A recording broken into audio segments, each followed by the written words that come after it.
Please subscribe and you can download this code from description below. In this tutorial, we will explore how to work with tables, manage the database schema, and dump data from an SQLite database using Python's sqlite3 API.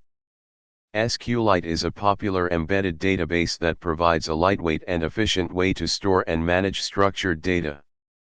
Before we start, make sure you have the following.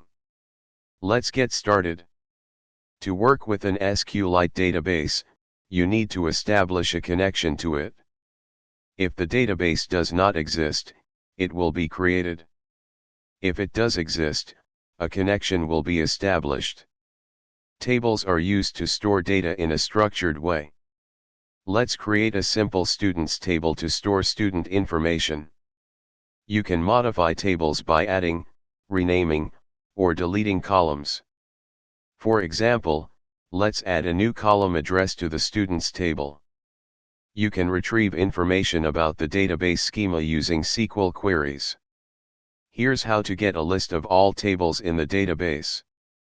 To export data from a table, you can use the select statement to retrieve the data and then write it to a file.